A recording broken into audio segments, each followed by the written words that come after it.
Hello, listeners, and welcome to episode 121 of the Nigerian Football Weekly podcast. Me, your host, Okereke. Today, I've got another fantastic episode for your listening pleasure, and I'll be starting with, of course, the recently released provisional list for the Nigerian national team for who's going to prosecute our qualifier games against Rwanda and Zimbabwe. So a 39-man squad list has been released, and then also, of course, I'll be touching on how our players have performed in all their various clubs in Europe over the past 7 days. We had a very good one. Bassey played well at Old Trafford. We saw braces for Umar, Sadiq and Victor Osimhen, and quite a lot of other major talking points to get through. One thing, apologies for the late episodes this week. I was away, let's just say. So I'm recording this on Wednesday night, just before the Champions League games kick off. So just bear with me on the timing. You know, we've been trying to keep our consistency, but unfortunately, sometimes there's nothing I can do based on my schedule. Wanted to shout out all the watchers and every engager. The channel continues to grow. We're now close to 1,200 subscribers on YouTube, and more followers on TikTok and other platforms continue to roll in. So I just wanted to say a big thank you to everybody. Please continue to like, share and subscribe, and we appreciate all the support so far. As I said, the Super Eagles provisional list was released literally yesterday. Tuesday, March 4th. For the games against Rwanda and Zimbabwe. So 39-player list. To be fair, when I initially saw it was a 39-man provisional squad list, I was like, what's going on, man? Why is there so many? But to be fair, I even noticed and did some research. Countries like Brazil even released a 52-man provisional squad list. So I don't know if it's some kind of FIFA mandate that just told the teams that, look, send as many players as possible on this initial list. But we do know that by the time the World Cup qualifiers come around, those lists will be trimmed down to 26 players, or at the very least 23 players, sorry. At the very most 26 players. Because your match day squad cannot have more than 23 players in the squad, no matter who you are. So just keep that in mind. And I think that's the caveat I wanted to mention as we analyze this squad list, because although it's such a big bloated list, a lot of these players will not end up being called up when those World Cup qualifiers then take place over the weekend, starting from Friday, March 21st. So anyway, who's been called up? Goalkeepers, we've seen 5 goalkeepers called up. Stanwabali, Maduka Okoye, Amaso Basogi, Adebayo Adeleye, and Kayode Bankole. Defenders, fullbacks wise, we've seen Osayi-Samuel called up, Ola Aina called up, Bruno Yemachi called up, Zedu Sanusi and Ifeanyi Oyebuchi. And then we've also seen 5 centre-backs called up. The captain, William Just Ekong, Calvin Bassey, Jonathan Torunariga, Igor Ugbo, and also Gabriel Osho of Auxerre. In midfield, Alex Iwobi, Frank Onyeka, Alassane Yusuf, Joe Aribo, Wilfred Ndidi, Rafael Yedika have all been called up. We've seen Dele-Bashiru also called up. First time call up for Christian Uche, Anthony Dennis, and Papa Mustafa Daniel, who plays in the MPFL. Now, forwards is when it gets quite interesting, because we know Nigeria, we're like Johnny Bravo, we have so many strikers. So they've called up so many strikers. But anyway, wingers-wise, we've seen about 6 called up. I would expect 2 to be dropped. So Lookman has been called up, Osimhen has been called up, Samuel Chukwueze has been called up, Tella has been called up, Okereke has been caught up, and somehow in 2025 we've seen Ahmed Musa caught up in this list. While for strikers, we saw Victor Osimhen called up, Omar Sadiq, Victor Boniface, Cyril Desas, Arokodare, Onuachu, Ako Adams called up for the first time, and also somehow Kelechi Iheanacho makes this list too. It's a pleasure to have to talk about Nigerian players again for the national team. We've had no national team games since November, where we had the AFCON qualifiers, as you all know. And this is our first set of World Cup qualifier games since June last year. So Otikpe has been a while. Almost 9 months, you know. So very, very exciting. As I said, it's a preliminary list, so no need to panic or overly dissect the list today. There's still a lot of football to be played over this weekend coming and the weekend after.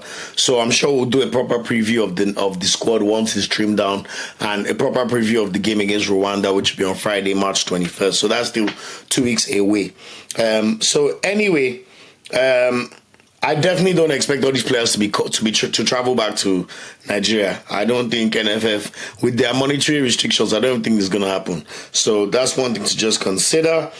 One thing to note though is it would have been nice to get a press conference of Eric Chelle so he could have explained his thinking behind selecting 39 players, which players he's trying to look at, what's the thinking behind it. Is he just trying to get players together to get a feel of how they perform in the national team environments, or is it just the provisional list thing, as we said, based on what I've seen from Brazil too? It's just nice to get information from the head coach, but it's Nigeria, so we're used to these things. No real surprise omissions, to be fair. I would say Gift Orban is probably unlucky not to have been caught up, considering his recent form for Hoffenheim and the fact that we're seeing some players who are not performing in this list, especially Kelechi and Acho. I also don't know whether there's some kind of beef between the NFF and Kevin Akpoguma, because Akpoguma did not get caught up in this list again. And we know he's a centre-back playing in the top 5 league. So what happened there? In terms of MPFL players, I don't know if Ismail Sadiq is injured. Tanimo, we know now he plays in the 3rd division in England, so I'm glad he's not caught up. Nothing against him.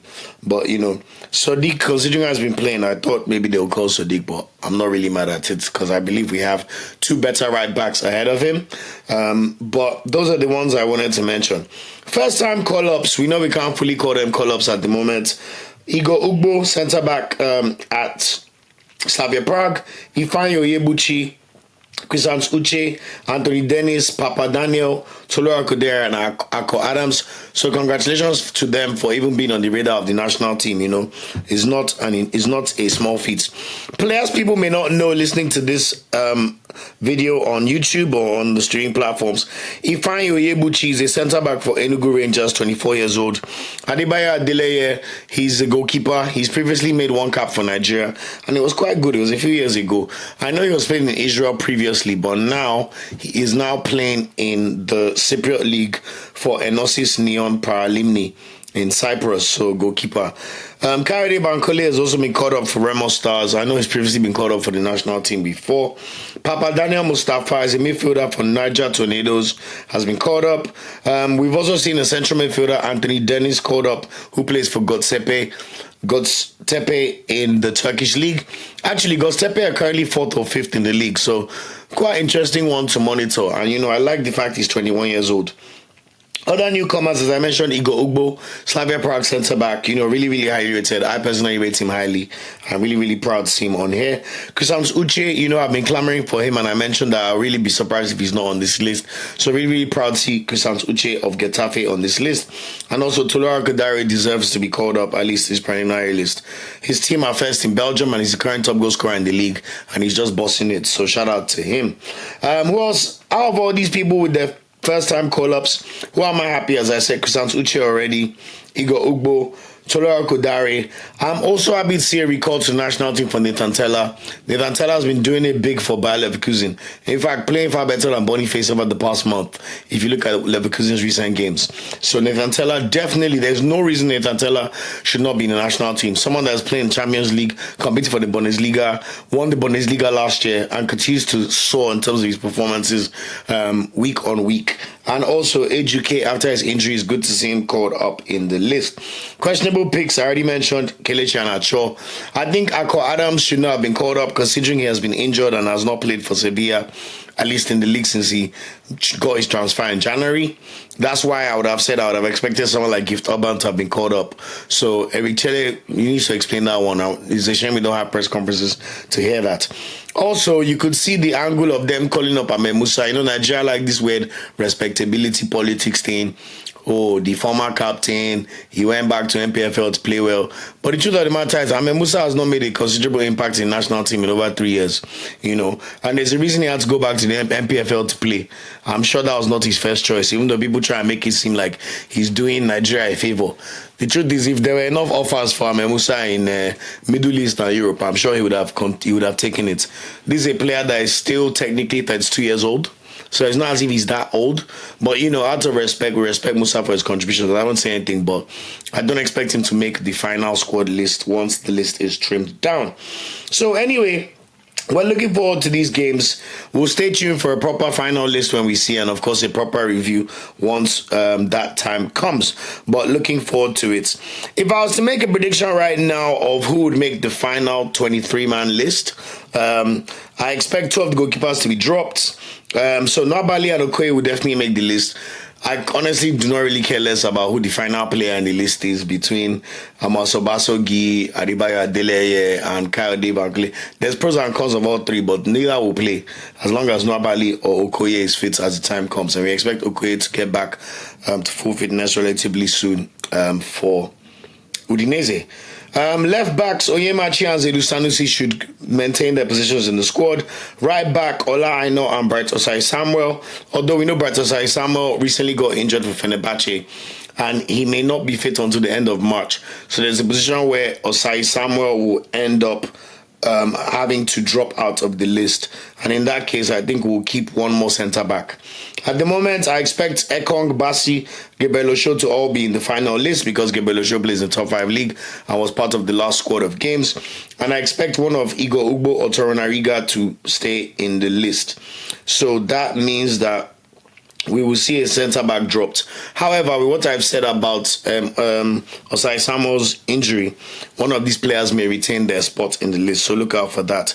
DMs, Ndidi will be in the squad, Onyeka will be in the squad, Onyeka will be in the squad. I think one of Chrisams Uche, Aribo, or Alassane Yusuf will remain in the squad. Left to me, I will keep Chrisams Uche for a 23-man list, but obviously Aribo is a bit of a senior man in the national team, although Southampton are really, really rubbish. So I think, look, blood in Uche, give us the new energy. Alassane Yusuf, he chose to go to MLS, so honestly, I don't think there's anything he should be doing there, although we know he plays well as a DM. But Onyeka can play well as a DM, Ndidi can play well as a DM, Onyeka can play well as a DM, so we don't really need Alassane Yusuf in the team. Iwobi and Dele-Bashiru automatic selections. We hope Dele-Bashiru is fit by the time March comes. If not, we may see him drop out. I expect Lookman, of course, CAF African Footballer of the Year to maintain his spot. Moses Simon as well, Samuel Chukwueze as well. Those are mainstays. And I expect Tella to maintain his spot in the squad list too. However, they could do some mago and say Tella should come out, but I highly doubt it. Striker is where a lot of players will be dropped. Osimhen is by far the most established striker we have. Also, Tella can play as a striker. So I expect one of Boniface, Umar, Sadiq or Arokodare to maintain their spot in the list. Usually you say Boniface because of his talent level and the way he's been performing over the past 2 seasons, but at the moment Boniface is struggling to get minutes for Leverkusen, at least over the past few weeks. In fact, over the weekend he had a slight bust up with one of his teammates while Tella was scoring goals. So there's a world where you might see Omar Sadiq maintain the spot because he's starting to catch life in La Liga, which is obviously the second or third. Between La Liga and Serie, those are the second or third strongest leagues in Europe. Based on the coefficient, Serie is number 2 and La Liga is number 3. Or we may see Arokodare even maintain his spot because the top goal scorer in Belgium. So that's it in terms of my final prediction for the list. A lot of these strikers are going to drop out. Adams, Onuachu, Desas, I expect to drop out as well. Iana Cho, I expect Musa to drop out. So just watch out and let's see. But we'll do a proper analysis once that squad list is trimmed down. Goal scorers for this week. We saw a lot of Nigerian players score goals over the past week.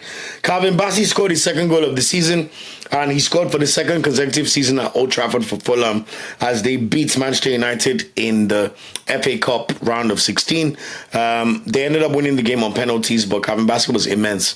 How he was not named man of the match, I don't know. But good to see Alan Shearer apologize, even though it was cheeky. Omar Sadiq scored a fantastic brace for Valencia in their 3-3 draw against Osasuna. 3 goals in his last 3 games and he's 4th since his move. Omar, if you haven't seen these goals, go and watch the goals that Omar Sadiq scored. First one, tap in, but the second one, he scored one of those back-heeled from the cross. He just back-heeled it into the back of the net from at least... It wasn't even like near the goal post like that too. Like I'm telling you, it was like almost push cash worthy goal. That's how good this goal was.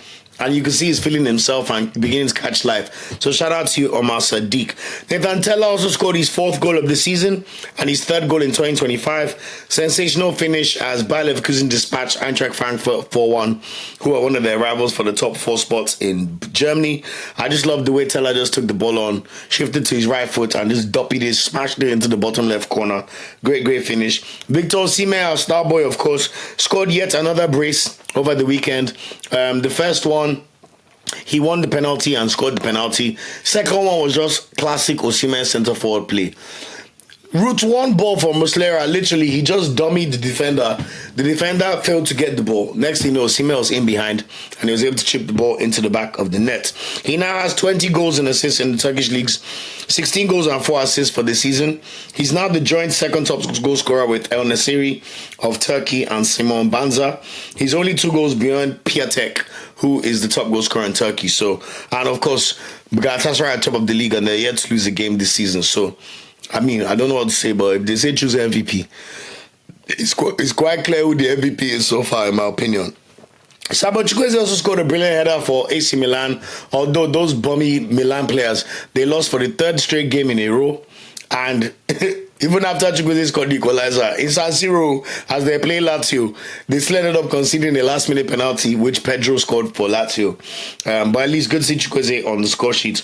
Arokodare also scored in a 1-1 draw for Genk. It was his 16th league goal of the season and he remains the top goal scorer in Belgium. David Okereke also scored in a 3-1 win for Gaziantep against Eyüpspor over the weekend. And we saw Victor Olatunji and Rafiu Durosinmi both score respectively for their Czech teams over the weekend. Olatunji was a winner for Sparta Prague in the 87th minute, while Rafiu Durosinmi scored on Thursday in the Czech Cup, which was his 4th goal since returning from injury. We also saw Cyril Desert scored 3 goals over the week, 2 in a 4-2 win over Kilmarnock and 1 against Motherwell on Saturday.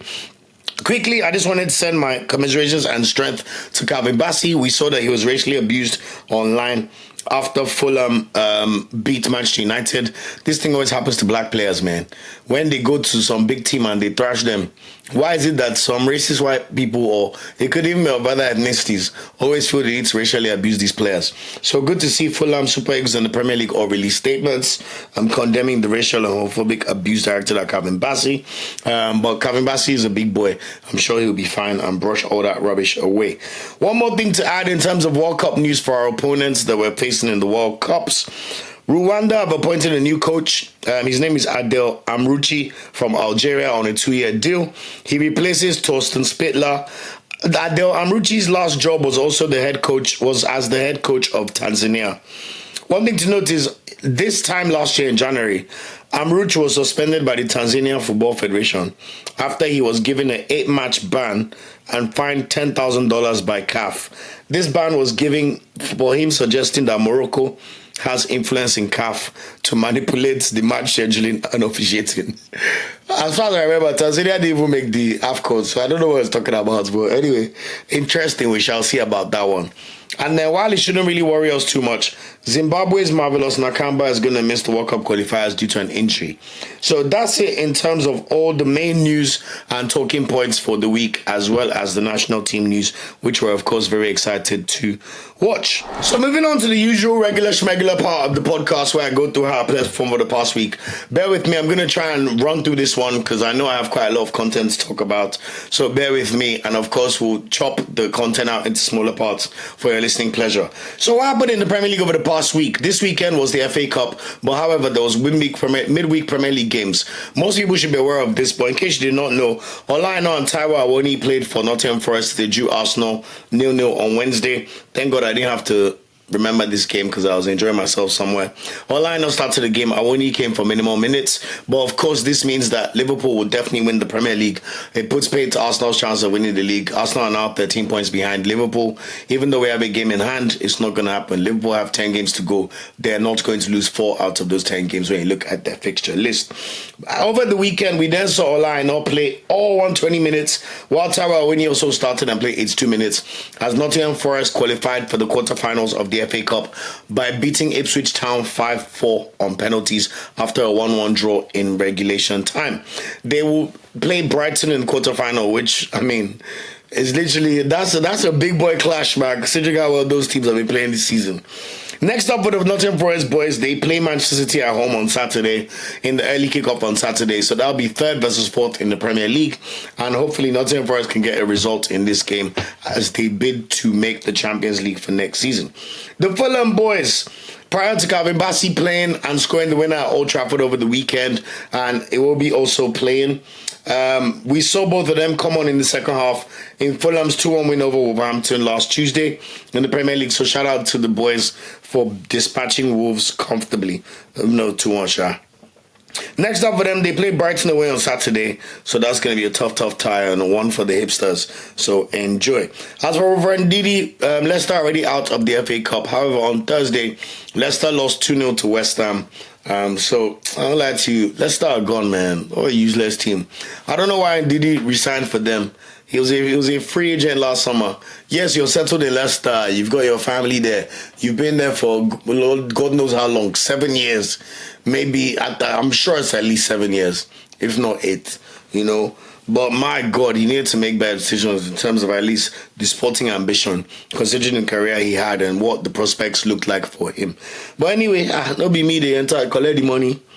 And as long as he can still somehow perform for Nigeria, we'll take it. But no doubt in my mind, he's no longer the linchpin of our midfield compared to like Rafael Onyeka or even Franco Onyeka when we look at how Onyeka played in AFCON last year.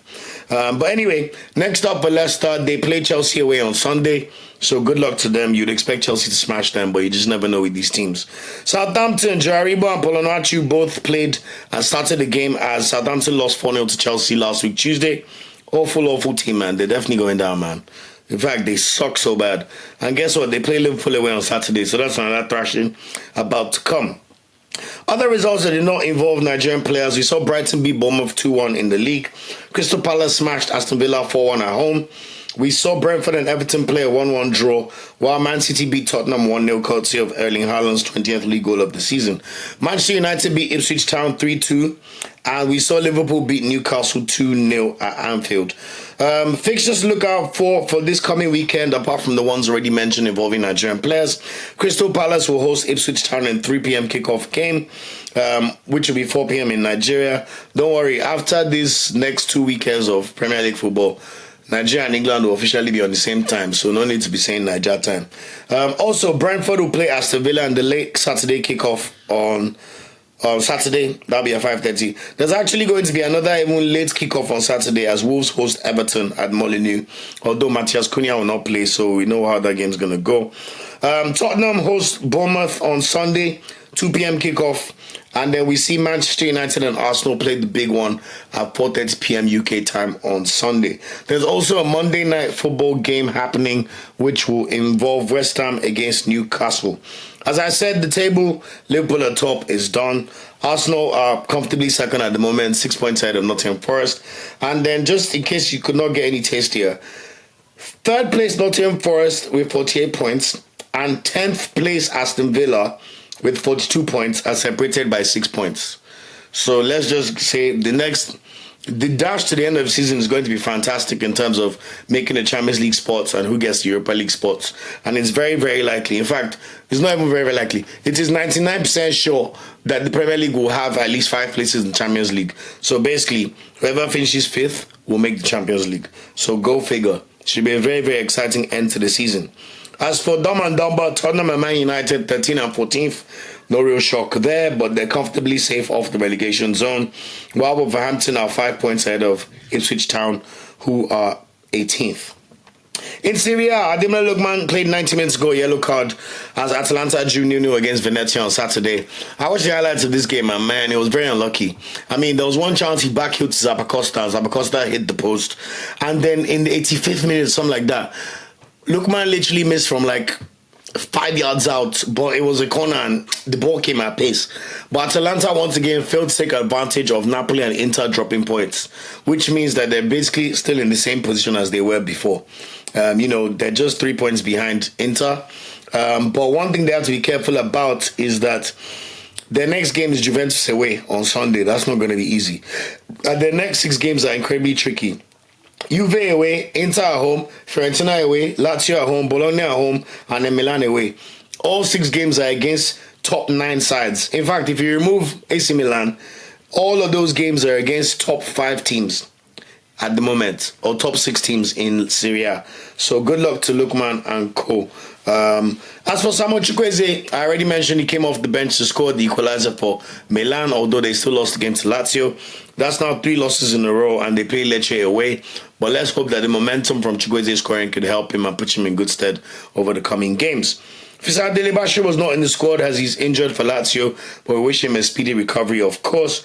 And Maduka Okoye as well, we wish him a speedy recovery for Udinese.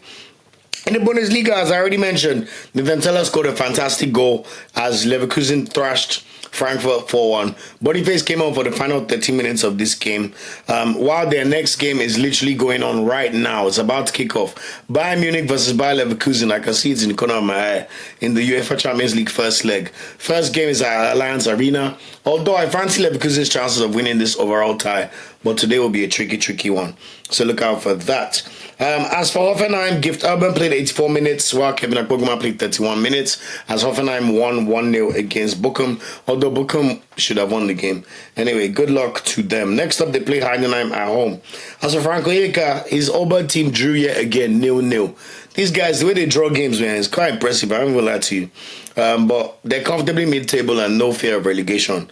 Their next game will be Borussia Dortmund away on Saturday, so look out for that game, but you'd expect them to lose. In La Liga, of course, I mentioned the fantastic work Omar Sadiq did over the weekend.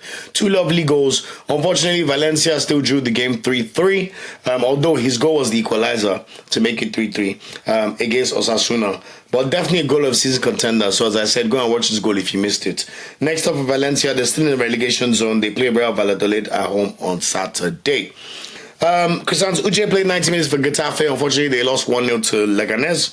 That would really hurt. And next up for them, they play Atletico Madrid at home. So, Simeone, if he won there, man, we cannot lie.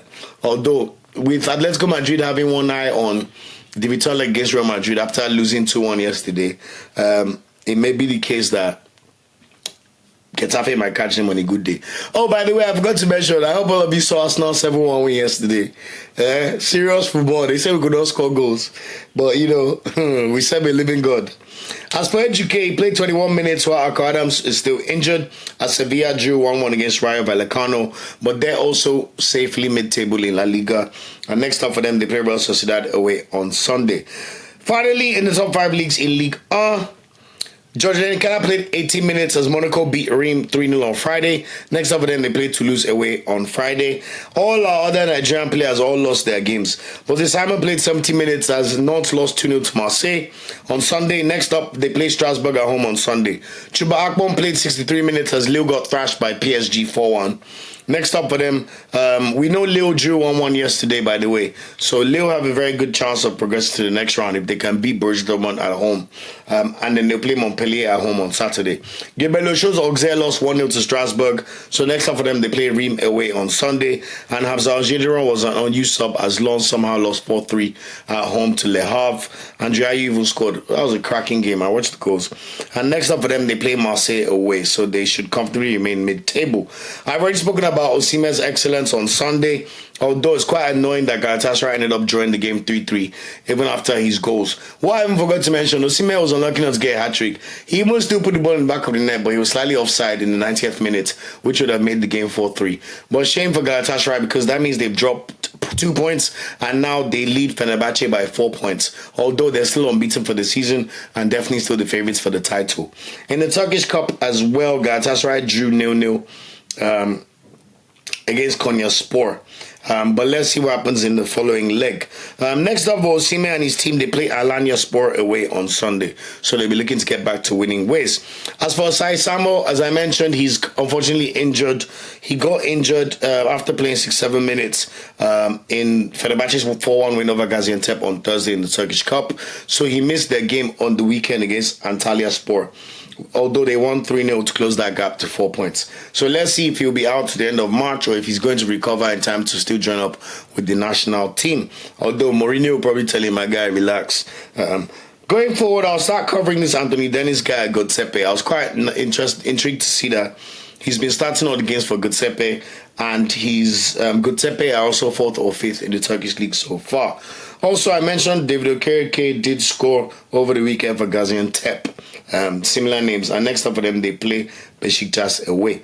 As for Zedu Sanusi, we saw him come off the bench over the weekend in the 85th minute as Porto beats Aruka 2-0. So look out for that, and let's see if he gets some minutes as they play Braga away. Because we know we have a dearth of left backs in the national team, so I don't see him getting more minutes, hopefully. In Belgium, of course, Arokodare scored his 16th league goal. Although Genk drew 1-1 against Sporting Charleroi, they're still comfortably ahead in the Belgian league. They're 9 points ahead of Club Brugge. However, we know that the Belgian league, after a certain amount of time, it then turns to a playoff round. So they don't really have a 9-point lead right now, but hopefully they can continue and win the league. As for Onyeka, he was rested over the weekend in Club Brugge 1-1 draw against Ghent. He was then excellent yesterday for Club Brugge. Club Brugge were so unlucky, man. But it's karma because Atalanta were so unlucky against them in the last round of Champions League. Club Brugge were winning. It was 1-1 against Aston Villa at home. Club Brugge even had chances to make it 2-1.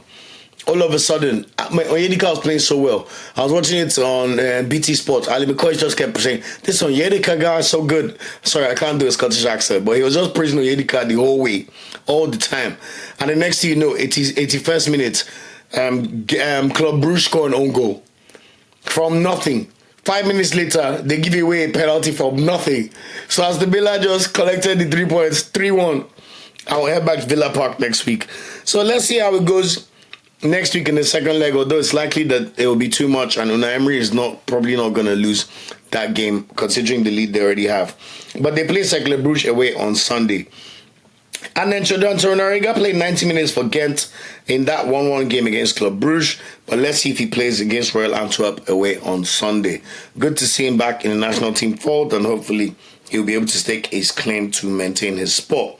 I already mentioned the Czech Republic boys. We know Iwobi was called up for Nigeria, but he was not able to play for Slavia Prague over the weekend. So we wish him a speedy recovery, and hopefully he'll be able to make that final list for the Super Eagles. As for Bruno Yemachi, really pleased for him over the weekend. He came off the bench in the 86th minute for Olympiacos and was able to get an assist to make it 1-0 for Olympiacos as they played AEK Athens. They ended up winning the game 2-0, so that contribution will definitely do his confidence a world of good. Next up for them, they play Bodo Glimt away on Thursday in the Europa League tomorrow, and then they play OFI Crete at home on Sunday. In Scotland, Cyril Dessers, as I mentioned, bagged a brace against Kilmarnock on Wednesday last week. Malungo was not in the squad, and then Dessers then scored their only goal, but Rangers lost 2-1 to Motherwell. Man, this might be the worst Rangers team since they got relegated for finance wildlife a few years ago, man. Damn, so bad. But anyway, they've got a Europa League game to look forward to against Jose Mourinho's Fenerbahce. So let's see how they perform tomorrow in that game. And then they have no game over the weekend to allow them just fully focus on these European games. As for Sweden, we'll see Daniel Daga's Molde play Legia also at home on Thursday in the Conference League round of 16. So look out for that one. And then finally, Super Eagles number 1 goalkeeper Saino Abali was in action for Chippa United, and he kept a clean sheet and made 5 saves as Chippa United drew 0-0 against Richards Bay, and he was the man of the match. Next up, they play Orlando Pirates at home later today. In fact, that game's probably going on right now. Anyway, ones to watch. As I said, the Bayer Leverkusen boys are playing right now. Literally 5 minutes have just gone in the Leverkusen versus Bayern Munich game. The other ones to watch in terms of the Europa League games I just mentioned, the Rangers boys are playing tomorrow against Mourinho's Fenerbahce. We'll also see Molde's Daniel Daga play against Legia Warsaw and Oyemachi's Olympiacos against Bodo Glimt, which I just mentioned. In terms of Premier League games over the weekend, Ola Aina and Taiwo Awoni's Nottingham Forest welcome Manchester City to the City Ground in the early kickoff.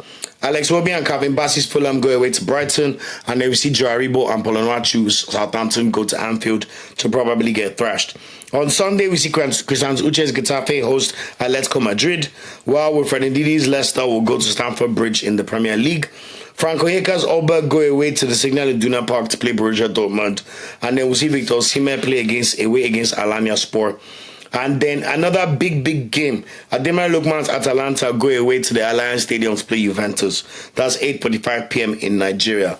Starboy of the week for this week. Bronze medal, Cyril Dessers. When you score 3 goals in a week, you have to get the nod. Even though they lost against Motherwell. He did score the goal, and he scored a brace against Kilmarnock. Now, silver medal for me this week will be shared by two people. One, our superstar, Victor Osimhen. 2 goals in a 3-3 draw against Kasim Pasa, and just fantastic contribution, literally dragging Galatasaray towards that title. 20 goals and assists, 20 GA basically for the season, 16 goals and 4 assists for the season, and just continues to look lively. And also, Bassey must get a shout out. Whether Man United are playing rubbish or not, we know how big the big club Man United is and how important they are to the English football ecosystem. They're still the biggest club in England for sure, and one of the biggest clubs, if not the biggest in the world. Maybe you could argue apart from Real Madrid. So for Calvin Bassey to go to Old Trafford, score the goal that takes Fulham to the penalty shootout to then win, make a massive contribution and just be immense against all the United players. Like, what a superstar player. Like, we just have to give Bassey credit. I mean, he's already a pillar of the national team. And, we need to find a successor who can play beside him once Ekong, because Ekong's not getting any younger, But Calvin Bassey, you are a star boy for this week, but silver. Gold medal for me has to go to Omar Sadiq. Omar Sadiq is definitely finding his feet in La Liga. He scored 2 goals in a 3-3 draw against Osasuna over the weekend. 3 goals now in his last 3 games. And La Liga is a major league, so credit to him. In fact, the reason why I even gave him the gold medal, as I said, the goal he scored is even worthy of goal of the month, if not goal of season credentials. I'm telling you, like, this ball got crossed in. Omar Sadiq literally flicked it, literally like, through his heel, straight into the bottom corner, so just an absolute worthy of a goal. So shout out to you, my boy Omar Sadiq. You are the Starboy of the week. Keep up the great work, and hopefully you could even maintain your place in the national team squad. So that's it in terms of the Nigeria Football Weekly episode this week. Thanks again for rocking with me. I know it's been a bit of a long one, but I had to get all the updates out. Very exciting to see Nigeria national team news again and the squad released. So we'll keep you updated on the final list and what happens there.